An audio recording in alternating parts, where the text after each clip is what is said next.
Hello, and welcome to the podcast we affectionately call the Canterlot Studio Sessions. This year's episode features guests Digibrony and Cherax Destructor. We're talking about the fic by DawnFade, University Days.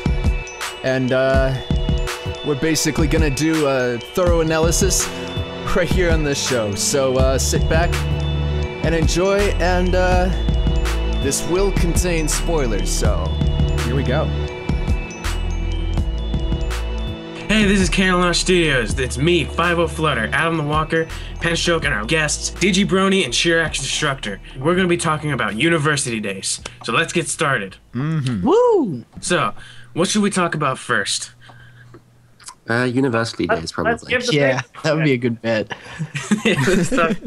By the way, we should introduce ourselves in our own voices, I think. Yeah, that would probably be good. That to come after the introduction as well, but you guys just went on. Yes, we did. We jumped ahead. Yeah. Thank God for technology. So I am Adam the Walker. Hi, Adam. Hi, Adam. Hi. And I guess I'll go next. I'm Digibrony. Hi, Digi. So cute. You are saying that in the most creepiest way possible. It's like, hi, Digi. I am Penstroke. Hey, Penstroke. Hello. Hello. There you go. That was the non-creepy I've way. only heard 4 names being said yet, as I recall. Who was the Hello. 5th? I'm Cherax Destructor. Great to have you. Yeah, That was flawless. That was completely flawless. Good job. I think you all are getting ahead of yourselves. Like, how about some basic facts about the story first before Yeah. you... Oh, yeah, that's Like, probably... it's on fiction. It's classified as a romance, a comedy, and a slice of life. See, this is why we have the writers in here, so they can help us. Oh, he is good. And the basic idea of the story is that we have Final Scratch and Octavia starting classes at Manhattan University. They're both freshmen. They both share a psychology course, both music majors, and it just rolls on from there. And that's where the fun begins. Well, now you don't even have to read it now. You just got the whole story then. That was the setup. I have not spoiled a single thing. By the was time good. we're done with this, everything's going to be spoiled. Well, no, because Is this a spoiler cast? No, don't we do can't that. spoil what we don't know. True. True. It is not yet concluded. That is also important to clarify. And It's it probably has- only got like has 1 or this 2 kind of- chapters left, but it is not concluded. Almost done. Ugh. 5 months since the last one's been put out. I can't believe it's been that long. Yeah. No. DawnFade, the George R. R. Martin of the fandom. We're all on the edge of our I seats. doubt it's that bad, but yeah. It's not going to be... He's going to not start gonna be killing 10 off years. characters. Let's hope. Now that we've given you the download on what it is and the basic startup, we can talk about whether or not we liked it. You guys like it? It is an amazing fic. Well, I loved it. I think, if nothing else, it was the cutest fic I've ever read. Yeah, it definitely gets its cued on. It definitely gets its cued on with the way Vinyl, Scratch, and Octavia interact with each other. I did enjoy it myself, maybe not as much as you did, Adam, but just because I found it had some of the trappings of a ship fic that it's like, yeah. Yes, you definitely saw where it was aiming. Yeah, no, it's like, Oh, yeah. when they go from chewing each other out in class to being somewhat acquainted friends in 1 chapter, and there's still 20 chapters to go of what's available, yeah, it's kind of like... Clearly that conflict just wasn't worth the time. I know. But is it... The last sentence of, like, the first chapter, I think, or the last paragraph, is just like, little did they know that they would soon be falling in love and kissing lots. What is this last paragraph? I want to... Let's see. They didn't know it yet, but their lives were already changing, dancing to the tune of conflict and inexorable approaching something that neither of them had... Yeah, no, that is so just kind of... There's Stay a tuned. twister coming. The writing is willingly cheeky. It definitely goes out of its way to be this sort of. It doesn't care if it's coming off as cheesy or embarrassing, which is interesting because that's also true of My Little Pony, the show. That's kind of what the biggest way that it carries the feel of the actual series, even though it's a much more mature, obviously romantic sort of story that My Little Pony would never touch. It does have that MLP's like willingness to just be completely cheesy if it has to be or wants to be, you know. Oh yeah, for sure. Yeah. So, other opinions of like or dislike? Well, I think if anyone's on this podcast, they're gonna like it. Yeah. But you know, when I first heard of this story, you know, I was very against the idea of reading it because I've always hated ship fics. They've always been very disappointing in my eyes. And so once I've heard, you know, 3 songs based off of this, I was like, I had to read it. So I came in with low expectations, and then they were definitely blown out of the water. That is always something that will kind of tint someone's original reading of a story, is whether or not it's like, I'm expecting this to be horrible, or I'm expecting this to be grand. It's like, you are setting yourself up for something. And yeah, so this has definitely been a very rewarding fic for me. I really liked it, and it's really changed my opinions about ship fics and relationships in general, because I've always had a very false pretense of what I thought of them. So that can be explored a little bit later, though. Oh, delving into your dark backstory. Yes, for sure. My dark high school years. Deep personal stories. Yes.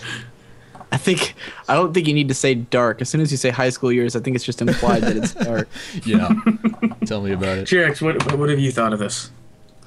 I love it. I love it on a very special level that no other fic has achieved for me, and which is interesting because I hadn't actually like read any fics before this for years and years. I kind of gave it up at some point in late high school, and then when I found Digibrony's review and I thought, there's no way a fan fiction could be this good. But now I'm curious to see. So I read it, and now look at me. I'm a monster, and I read fan fictions all the time now. But I'm always searching for the next one that's as good as University Days, and I haven't found it yet. That's going to be the thing, because it's like that was your gateway drug. It's like it's the first hit, the no hit afterwards is going to be as good as the first. Oh yeah, this is just like the heroin habit I picked up in high school as well. Oh my. So many confessions. Okay, we've discussed whether or not we like the story, so why don't we start getting into some bits and pieces of specifics? Yes. I've really liked this. I really like the characters that the story has built up. Specifically, Psyche. Psyche has definitely been one of the higher point characters for me. Because when I first heard of Psyche, when they first were describing him, he had the describers were like curly red hair and an orange coat, very bouncy and energetic. First glance I thought maybe he's like a Pinkie Pie, maybe that, and then of course not. They wouldn't make a Pinkie Pie. No, it was more of a. He is a bit of a Pinkie Pie, though, because he's definitely like more focused Pinkie Pie. Yeah. Right. I mean, obviously he's an adult most of the time, whereas Pinkie Pie is, younger and not educated, but he sort of has her attitude towards humanity, or not humanity, pony, and what would you call the race that is ponies? I don't know. Equinity. The point is that he. Equines? I don't know. My point being that he has that attitude of everyone needs to be happy, and he wants to help everyone. Obviously, the reason he's a psychologist is to help people, know. So the arc that sets this up is he's basically revealed he's the counselor at the college, and he's kind of like the EU counselor. Yeah, because he off the bat, I realized I'm probably not going to like this character. He's going to be very too high energy and very against what I want. But he grows on you. He definitely grows. He actually reminded me of like a psychology version of Richard Simmons. What? Okay. I believe you were talking pre-show. You said it's like one line in there is like, "Let's get ready to learn." Yes, like one of the first things he says is, "Let's get ready to learn." I just can imagine just replacing the learn with like exercise. Let's get ready to sweat. Let's get ready to work our hearts out. Hey, let's get ready to dance. So he definitely reminded me of that for sure. That's true. And later on in the story, when you actually see him be, what a psychologist is supposed to be, he reminded me more of a Robin Williams from Good Will Hunting. He's got that two-sided kind of lighthearted personality. He's very mischievous. Very mischievous. He's mischievous, but when it gets down to being serious, he's still lighthearted, but he's still being very... you can tell he's got the, I'm still kind of trying to smile, trying to keep everyone happy, but no, I am being serious. Mm-hmm. I have my serious hat on. Yeah, and that's why he is definitely one of my favorite characters of the story. Right next to Octavia's mother, she's my favorite. Octavia's mother is your favorite, really? Solid standing OC character that's introduced early. Mm-hmm. It's like he was the first and only big original character in the story for a while. Mm-hmm. Yeah. And then we got some rumblings from Octavia's mother, but that didn't come to fruition until after the second one was introduced, which was the neighbor who heard certain noises. Oh, yes, I love that neighbor. But otherwise, we're dealing largely with a background pony cast. We have Lyra, Bon Bon, Carrot Top. Trying to think, are there any other characters that are actually given names? Well, Octavia and... Well, besides the main characters, yeah. I think we know them. That goes without saying. Yeah, who else? No, yeah, I think that's about all the background characters we got. We get the occasional, like, it's the bartender, or it's the cabbie driver. But it's like, those are the little, like, oh, I made an extra in a big movie. I just got flicked by Megatron.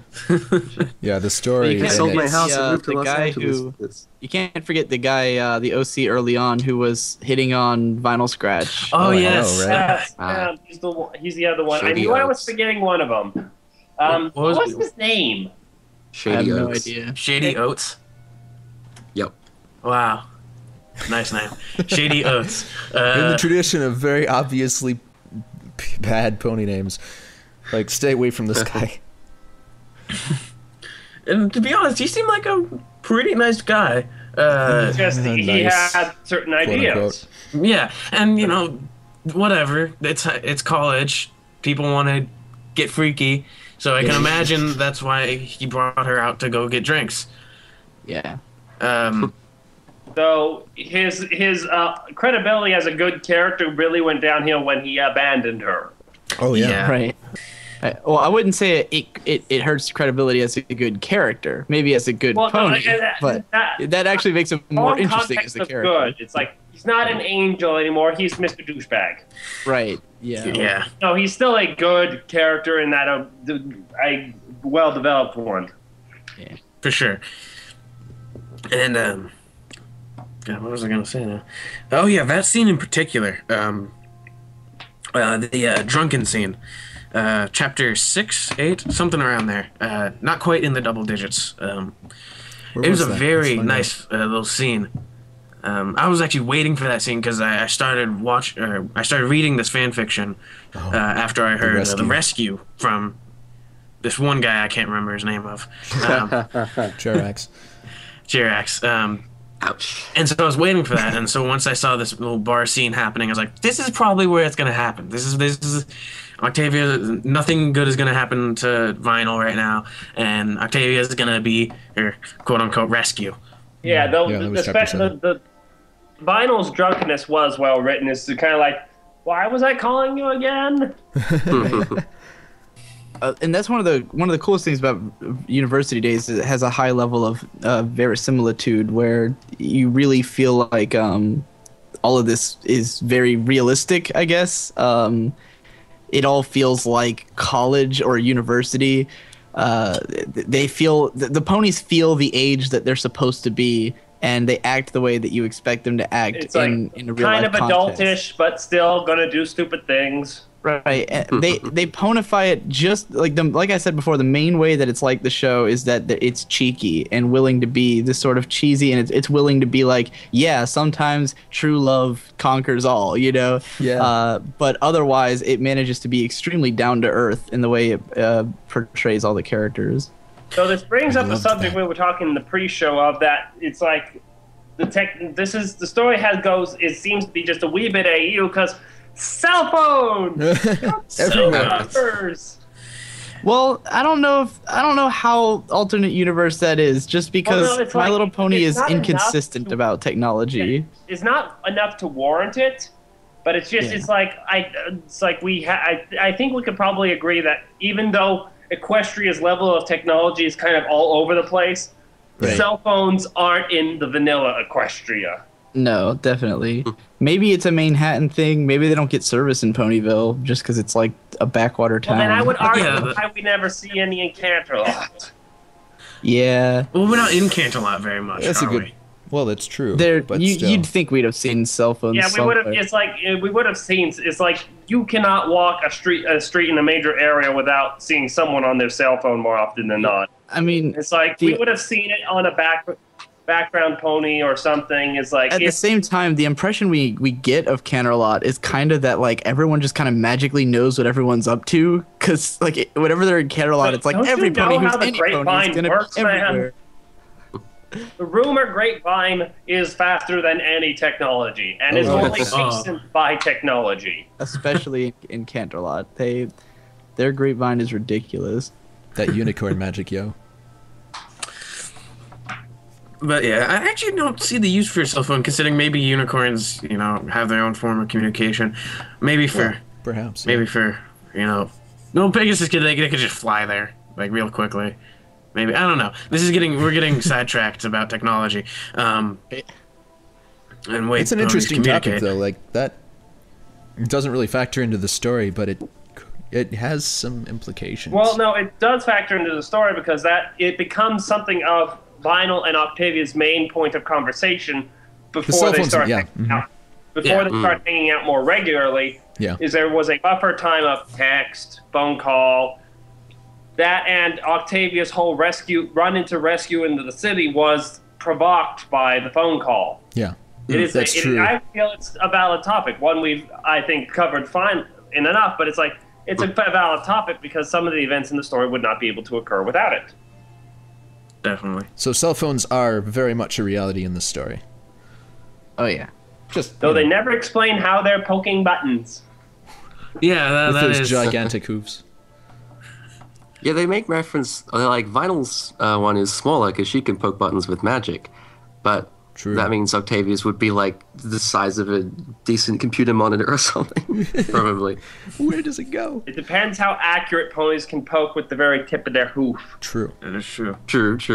Because if you've seen, everyone's seen Ponyville Confidential, you saw the typewriters only had like 3 buttons. So I'm assuming they can't be. I actually saw someone try to take that design. And it's like the ponies are supposed to turn their hooves a bit while they're pressing. It's like turn this to kind of like a rotary dial, almost like turn it to what you Oh, want, wow. then press. Turn it Yeah. to what you want, then press.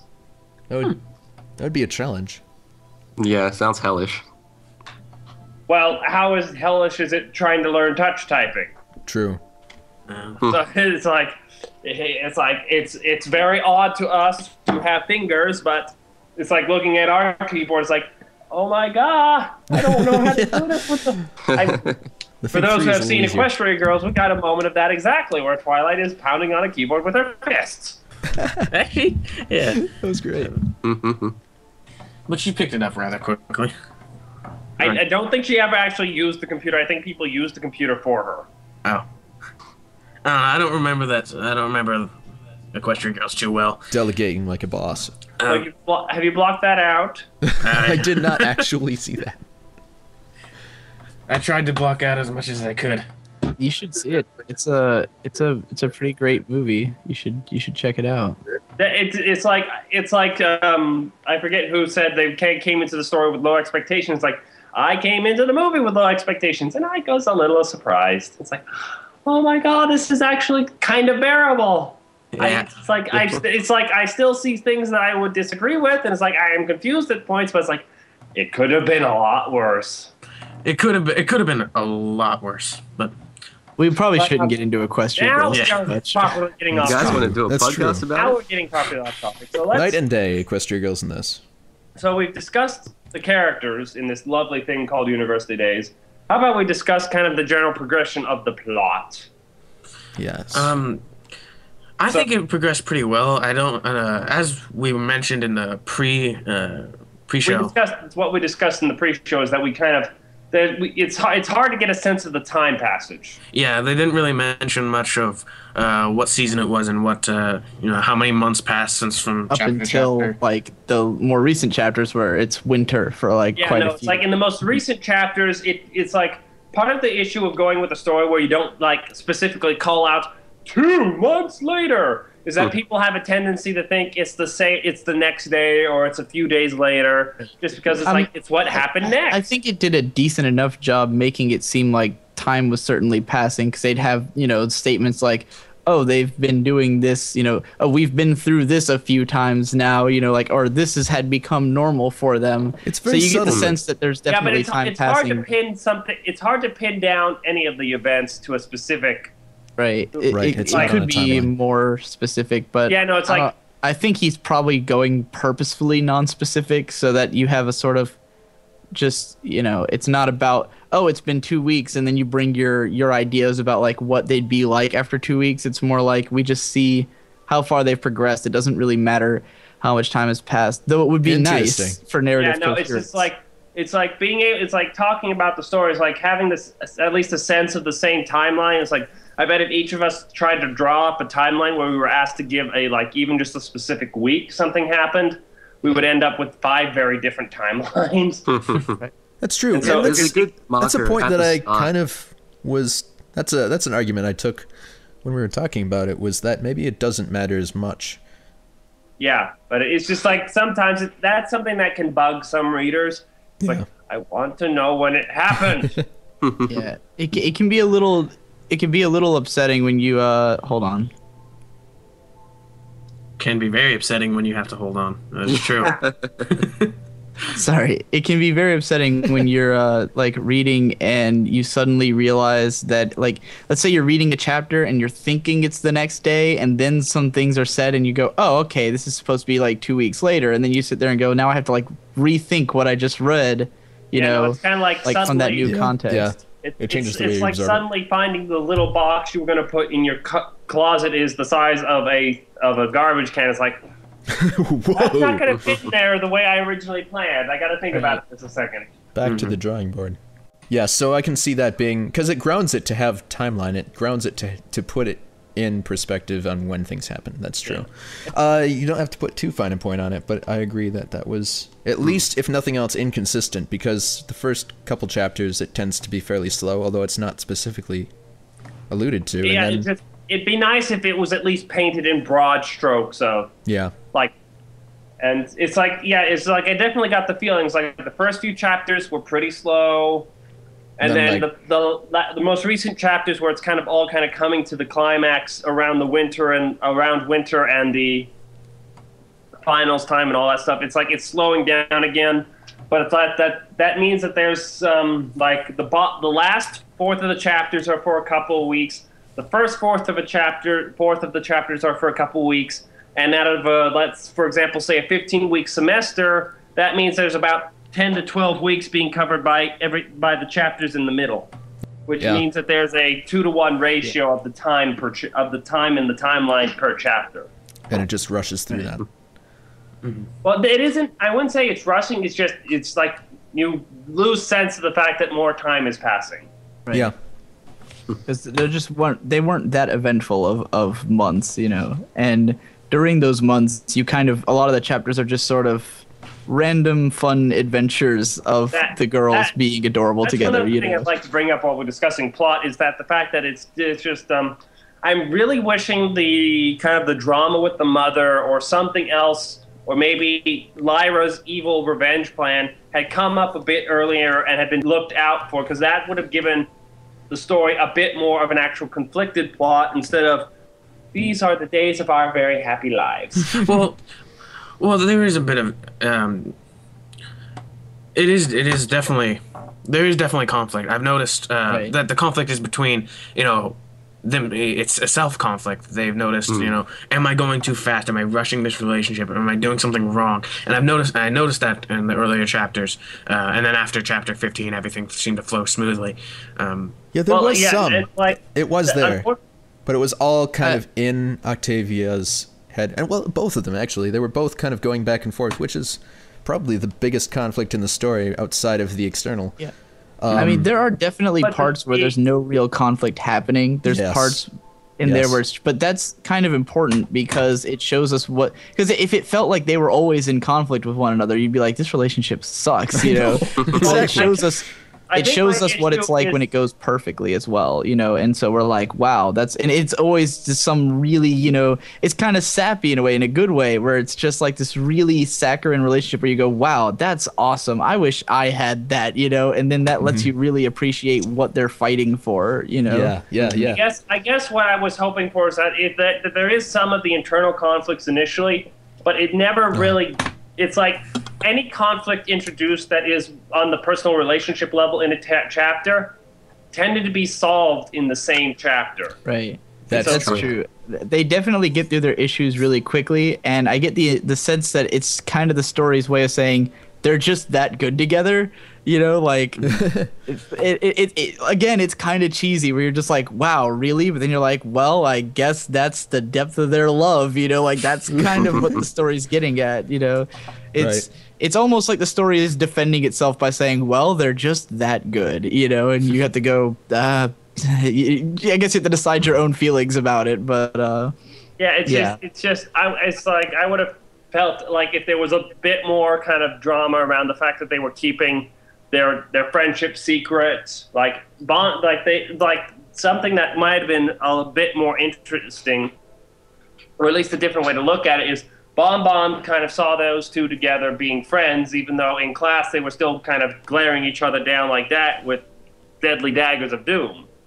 Yeah. And then it's like it just suddenly became an equal secret of, you don't tell anybody I'm working this second job at the cafe, I'll keep your secret as well. And it's like, okay, maybe that could have been drawn out more where it's like they're worrying about it or all this stuff, or just kind of like that could have been a nice external conflict to also kind of cause some internal conflict about their relationship, about, well, why are we so worried about them finding out and da-da-da-da-da-da.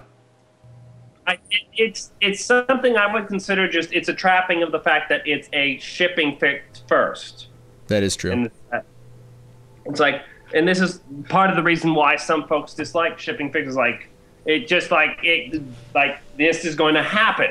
Yes. And it's like putting roadblocks in front of it is like trying to stop a runaway train. It's like, it's like it has to be one heck of a roadblock, otherwise it just tends to get blown away because they're so much in love. Right. Yeah. And I guess I kind of like that about the story, though. And I haven't read any other you can like ship or fics, dislike. so I personally, it's like I can see what it is and I can appreciate it in its context. I just was kind of hoping for a little bit more things not going perfectly. Right. It may happen yet. At least conflicts kind of like it's like, this is why I'm kind of so happy the mother is showing up and all that stuff. If it's giving the first that's what I'm talking about, chapter conflict where it's something they're constantly having to like, oh god. Oh god.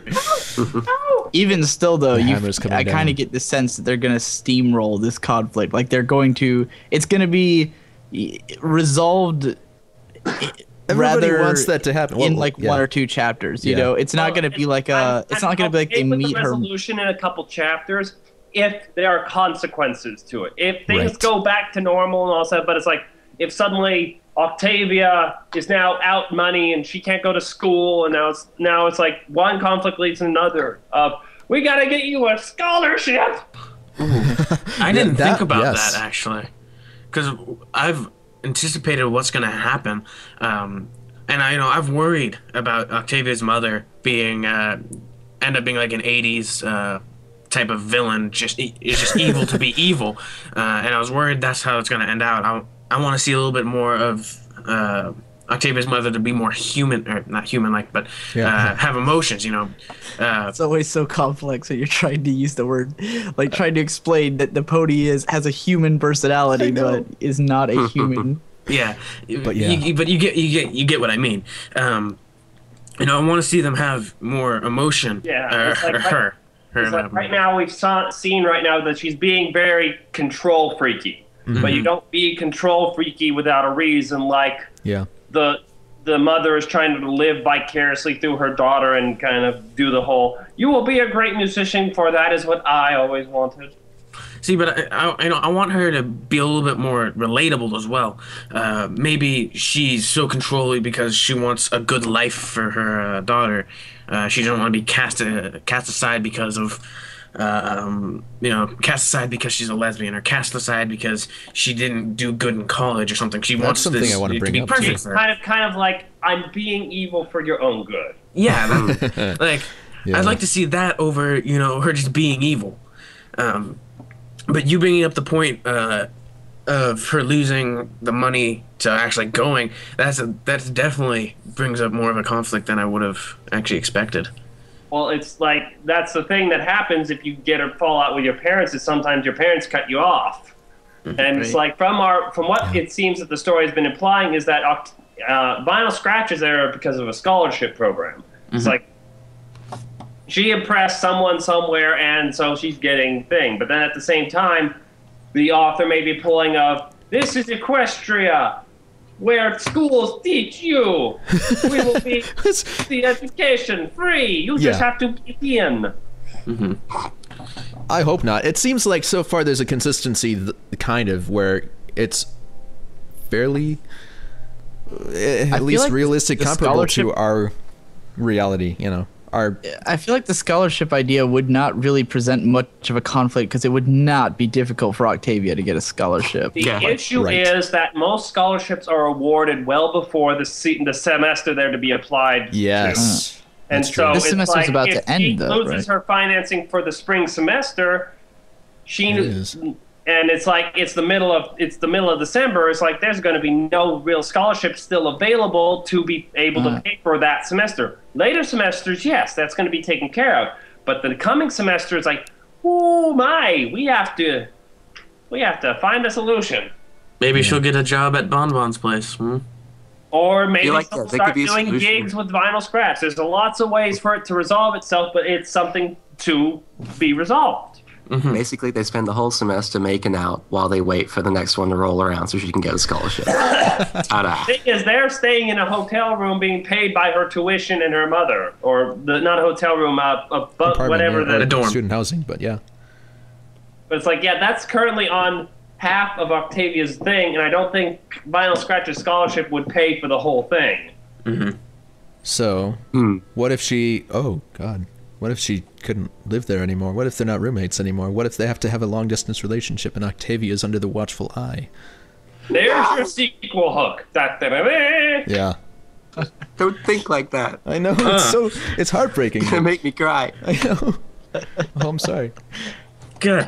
But now you're making me think about later chapters. The kind of stuff I'm talking about is conflicts that don't get resolved in a single chapter are the things that kind of leave you biting your nails. It's like, oh man, that's still kind of a problem. It's like, I'm glad they did the stuff that they did in this chapter, but what about this other thing that's kind of growing bigger and eviler? Yep. What's interesting is that does happen in the story, but it happens to completely off screen, so to speak, to Lyra and Bonbon. Exactly. Exactly. It's like we see these multi-chapter things where Lyra gets revenge driven, then Octavia talks to her once, then Octavia talks to her twice, and then it's all fixed. It's like, okay, I can appreciate that they're the side story, but they're doing cooler things than your main characters are. It's sometimes like, I want to see that. Yeah, that was a great part of the story too. I know it should have been. Their whole side plot is pretty fantastic. I believe I said in my review, it couldn't be handled with more class if it was written by a monocle. Wow, I love it. That's great. It's a good joke. But Yeah, it's true. It's really well done. And I love that they come back later on. They're not just their own story. They're a part of their lives, all of them. Yeah. Yeah, and of course they end up becoming fantastic support characters as well, because once it's all worked out, it's like, oh, now we have like this super cool couple that we can hang out with, you know, and I love the sort of unresolved issue of like, are they, aren't they, in terms of like, are they gay? Are they together? Are they just friends? Like, what's up with that, you know? Yeah. Are they business partners, roommates? Right, because like Lyra's clearly like obsessively into Bon Bon, but trying to say that it's completely non-sexual and everything. But it's like, yeah, you kind of act like she's your wife, you know? Yeah. And Bon Bon's just like, oh, whatever, she's being Lyra, you know? She just gets it. So dismissive. Yeah, it's great. They're perfect. And then there's Carrot Top, just somewhere in that set of friends as well. She kind of fell off a bit at some points. A little bit, yeah. She was the one who was like being a bitch and like making fun of him, right? I thought that was Lyra. Yeah, that was Lyra. Lyra was. But what did Carrot Top do to get like disowned from the group of friends or something? Didn't something happen with her? Someone got slapped or something like that? Well, it's like we got the context that Lyra and Bon Bon fought because Lyra got a black eye. Ah, that's right. Yeah. But I don't know how Bon Bon got into. I think Bon Bon stopped talking to Lyra. Lyra started hanging around with Carrot Top because that was a mutual friend. But then Carrot Top stopped. It's like, bleh. Carrot Top got the worst. I don't remember. It's been too long since I read it for me to quite remember what happened there. A lot of it is omitted and left to the imagination. That is true. And I like that it was left to the imagination. I like seeing little side things about that in things that I read or watch or, you know, get involved in. That things that aren't in the forefront you can just go on about. That's arguably why the Brony fan base is. You know, actually, that's arguably why this story even came to be. You know, you see these background characters, being able to and like we just go on and on about them. We know nothing about them, but we love them eternally. So, you know, having the room to grow is beautiful, and that's why I like the story as well. And that's a good balance because there is the third-person omniscient voice, but it's handled in a very focused manner. You know who the main characters are, and right. Yeah, there's room to at least see glimpses into the other characters' lives, but... Let's talk about a little bit more about Octavia and Vinyl Scratch themselves. Really? We have to talk about the main characters? Eventually. So we eventually have to talk about them. I'd say that we got two characters that for lack of a better term, do to a degree fall in line with what we've come to expect from the characters as just like how they've been developed in the fandom. Right. Octavia, high class raised, proper, all this stuff. Vinyl Scratch, I got the impression that it's basically between University Days and the Vinyl Scratch tapes are sort of like what defined their characters, right? Kinda, yeah. Yeah, and Allegresa too. I thought Allegra's. It's like I'm forgetting what Allegra's is. I think. Allegresa? I haven't read that one. Yeah, that was another one that's somewhat in line with this, except it's handled somewhat. I've read it and it was very good. I remember. But then again, it's like we can say they define the characters, but at the same time, it's like it's a set of characters very based off the fact that we have character designs. Visual character designs for these characters and it kind of goes along with it. It's not like we're discovering Vinyl Scratch is a secret hobby knitter. Right. I mean, just like when you listen to something like I Am Octavia, that song, you very much get the sense that this is the same Vinyl and Octavia from University Days or the Vinyl Scratch tapes. Like, there's no way it wasn't informed by them, you know, like it had to be. Yes. Based off at the same time, it's stories. like it's hard to put a date because I don't know when any of these stories. But that's just that. From my impression, that's just the general sense of okay, this is kind of a semi-acceptable ship in this fandom. Right. But there's like, no it just there's works no great too well. departure here from everybody else. I think it's interesting to see how well defined those characters have been, where you almost always see them shipped together. You almost always see them with the same personalities. Vinyl Scratch got so, because of Epic Wub Time, where she's voiced by Noaking, and it's like now Noaking voices her in everything, because it's like people can't even imagine someone else voicing this character, you know? I know. And so they got like so well defined. Oh, Fear of the Day, we get Vinyl's voice in the show if it ever happens, but right, and it doesn't sound like a gruff, sort of voice like like Noaking or the Vinyl Scratch Tapes voice actress. I don't remember who it is, but she plays very similarly. So yeah. But just to get back to talking about the two characters we have in this story, it's like we start off with the two personality types that we can kind of really. Yeah. It's like we're not getting anything quite out of left field with these two. Right. But something that happens nicely to their characters is they just kind of start to blend together, like putting red and blue together in the same red and blue dye in the same cup of water, and it just starts to turn purple. But you can still, if you don't stir it for a while, you can still kind of see the blue, and you can still kind of see the red. Yeah. Yeah. They have That's metaphor. Because Vinyl starts talking a little bit more fancy, and she gets called out on it, and right. They rub off on each other. They can't help it. They're just together too much, and it's like they're slowly becoming one conjoined being, and it's adorable. There's a lot of rubbing. It's super cute. There is a lot of rubbing. Lots. Yeah, definitely. I think there's a joke like that in the story, something to the effect of several. Octavia says, "I'm rubbing off on you," and Vinyl's like, "Ah, yeah, you are." I think that actually happens. It does happen. I guess this would be a good time to talk about the little extra after chapter 15. It's incredibly tame sex scene. Oh yeah. For sure. Yeah, but you still don't question what's going on. You still understand this is happening. The verbiage is very well placed. It's like, but it's just like, it's like if you know. It cracks me up when people respond, because I did this review of it, and there's been plenty of people who have read it because of my review, and then there's others who are like, "Oh, it has a clop scene. I'll never read this." And I'm like, well, not only is the clop scene optional, but it's like so downplayed and tasteful that it's like almost not even worth considering. It's like an artistic film. It's like it's not porn, it's like, at all. This is very artistic and pretty. No mind, they're doing that. Yeah, and that is a point that I wanted to bring up about this little part. That it is tasteful and very well done. And if I ever read any fanfic or plot fics besides that scene, that's what I want them to be like. I don't want them to be these one night stand weird ass fucking a pie kind of situation. I like those ones better, but whatever. No, don't. Yes. If I'll take the extremes on either spectrum. Of one that's just extremely weird and one that's really good, I'll take them both. It's the middle ground where it's just like you're either not trying or you're trying to do two things at once. It's like make up your mind. Yeah. It's like they tried their best, but they weren't quite there. Yeah. It's kind of like to bring it back to sex. It's like the woman going, "What are you doing?" Lowell's back in the track. Okay.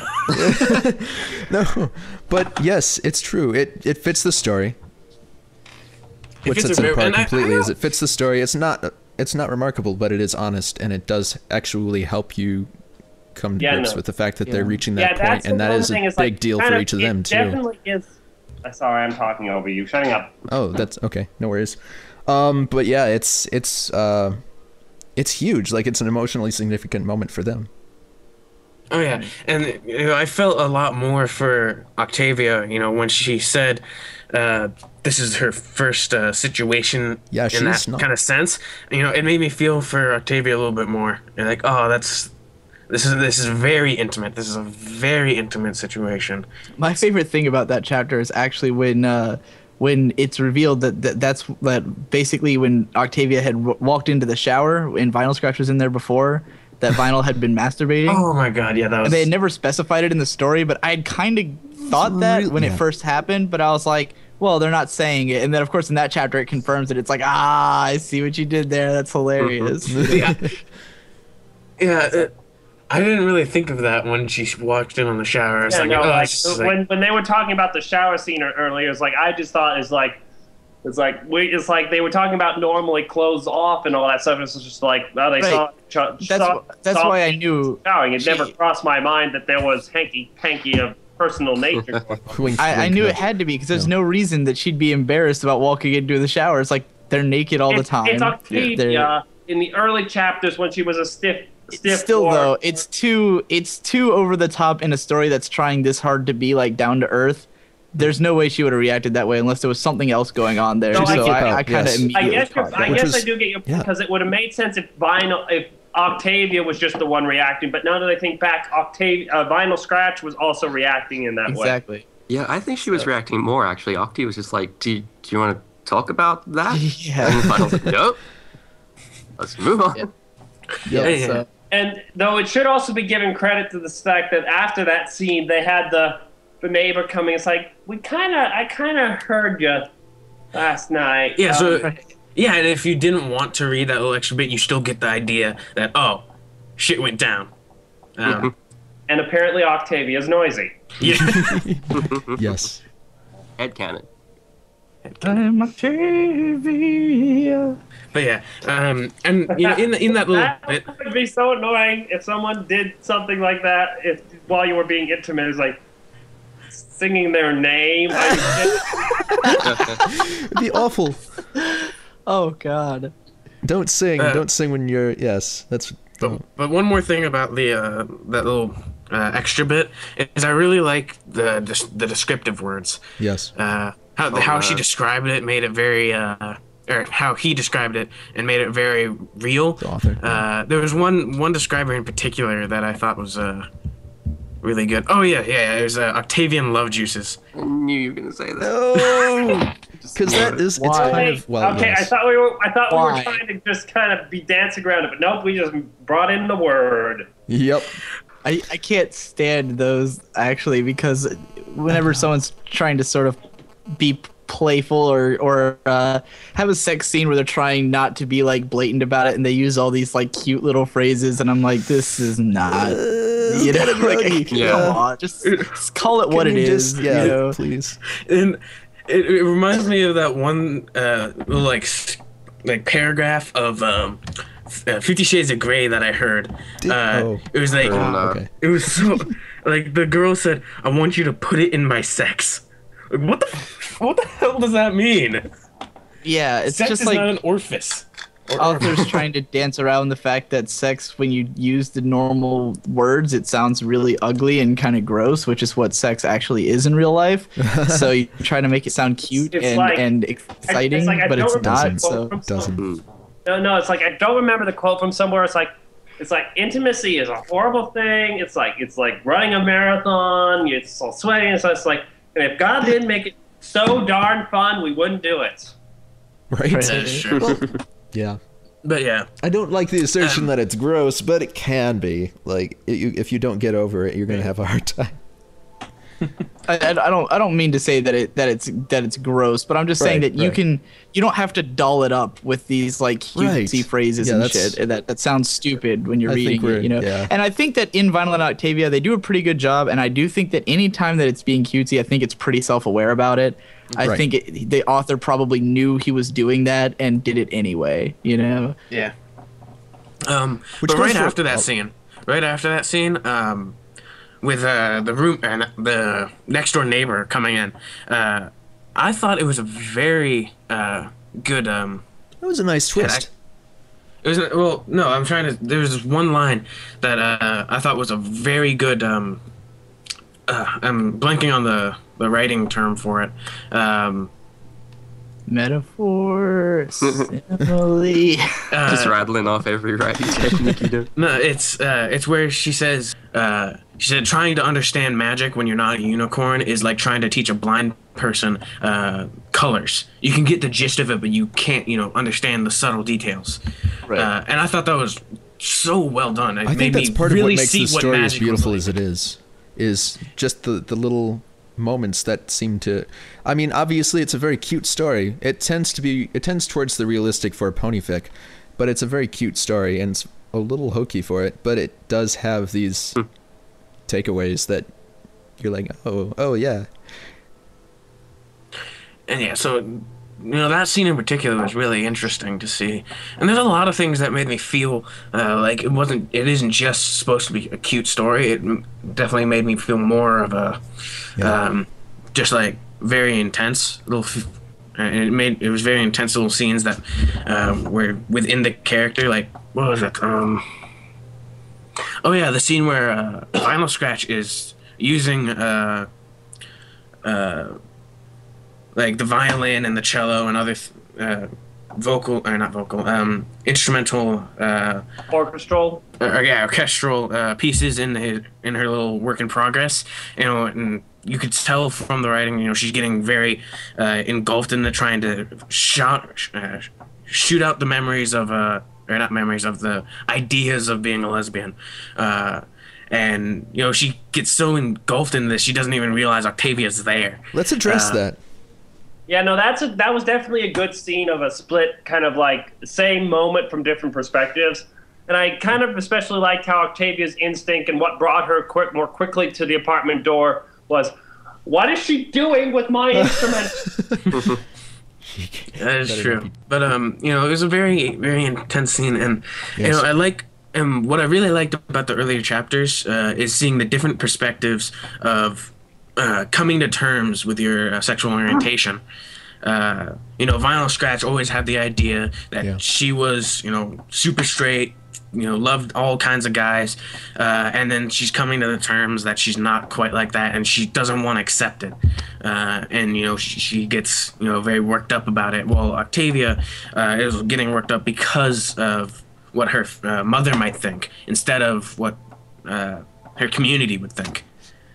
It was definitely a scene that I guess it wasn't a scene in general, but it was. And the other thing is she didn't really think about it before that. She didn't have time. Yeah, because she didn't really have any friends to. She didn't really have any experiences with other people. She was so busy trying to succeed and, be the prize person that she didn't have any time to really think about what she was and learn about herself.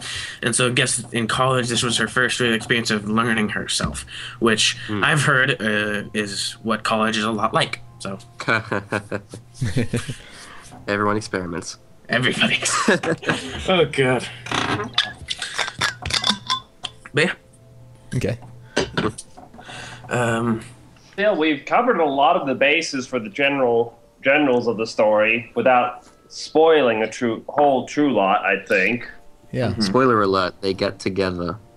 We did spoil the fact that they go at it. Well, again, shipping fic. Right. You kind of have to see the you kind of know what you're getting into. Right. Yeah. Oh my god, that brings me to the scene where they actually first kiss. That was definitely... Actually, that was right after the music making, right? Yeah. That was directly caused by the whole music making. Yeah. And that was a very emotional scene. Because if I remember the scene correctly, right after it happens, Octavia rushes out of the room while Vinyl just sits there and thinks about it. Right? Yeah. Neither of them are really sure. Neither of them have any idea what they've just done. Yeah. In the other's eyes, at least. Of course. And so, that was if you're looking at the characters, you'd expect you expect Vinyl to, want to do something else and just get out of there. But Octavia leaves the room while Vinyl sits there to think. And it's seeing different the characters resembling the other kind of character thing, different parallel. That's true too, but it does fit. Yeah, it does fit both of their characters fairly well. It does fit the character, but that's I think the first real showing of them blending, of them melding together. I think what I particularly loved about it. Sorry, Adam. Go ahead, please. Is that? Thank you. I'll get to you. We need a pillar, the talking pillar that you pass around. I know. If only. Is that I got really suckered in to them as a couple really early on in the story before they were. And somewhere like in chapter 4 or something, I was like, oh, this is where they're going to get together. And they didn't. And chapter 5, like, oh, this is where they're going to get together. And they didn't. And it kept going. I was waiting and waiting. Chapter 10 ends. You're like, oh my God, they kiss. This is it. Everything's perfect now. And chapter 11 starts and they're like, oh my God, what was that? This is terrible. I don't know what the hell we're doing. And run off. And I'm like, oh, okay. I have to keep reading now. Like, it's obviously it's very cheesy and it's very sappy and love will conquer all kind of thing. But even within that, it's still, it's never instant. It's never that easy to get together. There's I get the sense that with this story in general, I get the sense that the author, he likes kind of being obvious. Like, the story is not meant to be, nothing in it really comes as a shock or a surprise. You're going through it kind of going, even if it's not being completely direct, whenever there's like a hiccup or something, it's very normal. It's something you would expect to happen. And it's sort of like this story is exploring the beauty in stating the obvious. It's like, you know, it's just about being a really obvious, cute, like this, it is what it is kind of story, you know. It's about saying, yeah, sometimes it's not that complicated. It's a little complicated, but it's not that complicated, and that can just be fun and cute and cool, you know, and still believable, even though it's, you know, not everything in life has to be like a whole melodrama. And Yes, I think that I'm going to link you guys to there's a poem called More Often Than Sometimes by Shane Koyczan, and it just made me think of that poem when we were discussing this just now, which you can listen to later, but maybe put in the description of the video.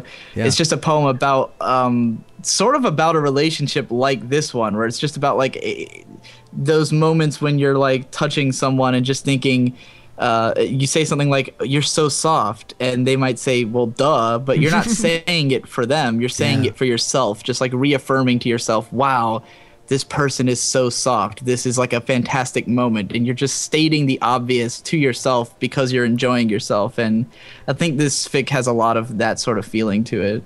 Yeah. And this does bring back the point where I said it's made me change my ideas of what I should see relationships. I know that in this story it's very unrealistic of a relationship. You know, not every relationship can be just so perfect, of course. It is an ideal, yeah.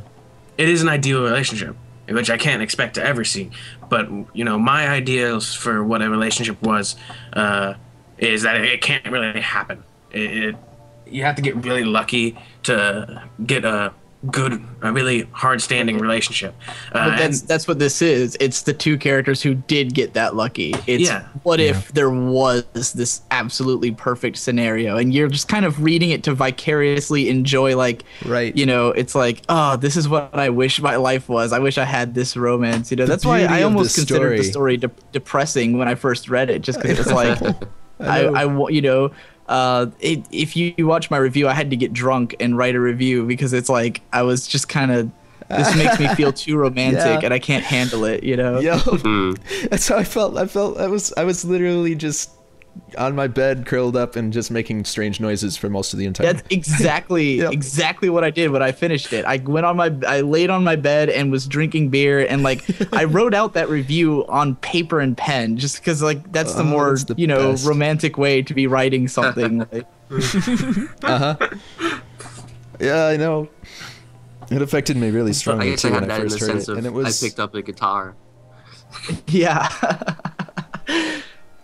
Yeah, Cherax, did you write a song about the do you have a song about university days? Yeah, the rescue. Oh, yeah. We mentioned it. It's pretty sick.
this was Canterlot Studios. Thanks for watching.